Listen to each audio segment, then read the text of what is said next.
So here is the Peerless Watercolor. So in general, I find myself doing a lot of like touch-ups, I guess you can say, or adding color to this brush more frequently when I'm using the Peerless Watercolor, especially if you notice when I was doing this word everything, I was always going back to add more color. Even though, like in this one here, even though there was a lot more water, I would just dab the excess water on this paper towel. I just felt like the color lasted longer on my watercolor brush. You know, I think things would be different if I just use a standard watercolor brush. So you can see here the Winsor Newton watercolor and the Peerless watercolor. When you saw me writing, especially this word everything, I felt like I had to go back to add more color to the brush. I feel like it didn't stick on, but when it came to the orange, it was pretty good. Like I didn't have to do I didn't have to go back so often. Sorry, I couldn't find a color that was close to this one here, but here is the comparison. I don't know if it's showing up on camera, but I feel like the Peerless, I always heard that, you know, Peerless is really great, it's really vibrant, and you know, you just put a little bit of color on and you get so much paint, and it is, I agree. It's just when I compare it to the Winsor Newton, I still prefer the Winsor Newton over this one.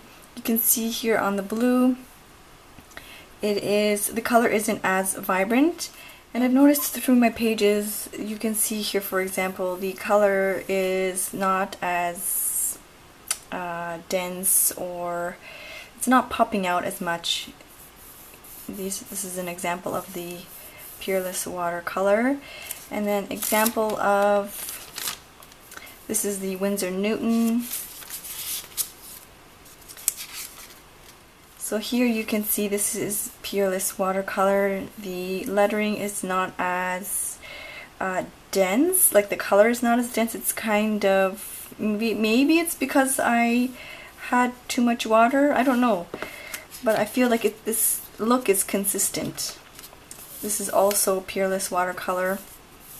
You can see the colors are really nice, but I don't know, it's just not really dense. The color isn't, like, I don't know if that's the right word, but if you compare it to,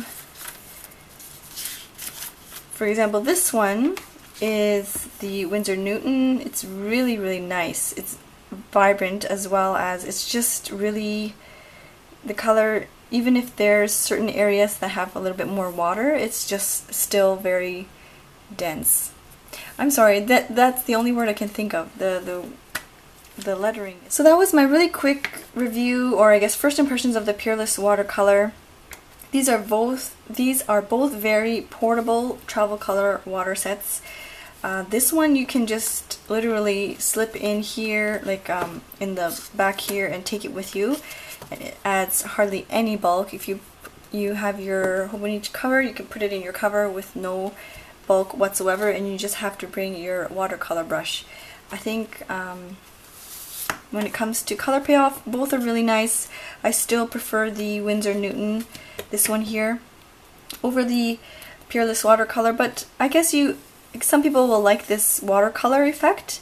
Like, you know how there's a little bit, like there's the lighter areas and then the darker areas where there's a little bit more ink. It's very, very pretty. It is very watercolor looking.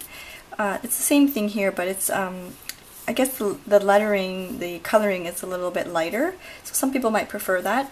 But both, I like both very, very much, and I don't know, I tend to kind of switch back and forth, but I have been consistently using watercolor on my pages every day. Not so much washi tape. I just kind of go more towards just writing, doodling with pen, and coloring in with watercolor. So that was the quick review and first impressions. If you have any questions, as always, please leave them in the comments below. So don't forget to check the description box below, where I will post the link below to Maria's travel watercolor set, as well as the Etsy seller for this Peerless watercolor set. Thank you so much for watching. I will see you soon. Bye!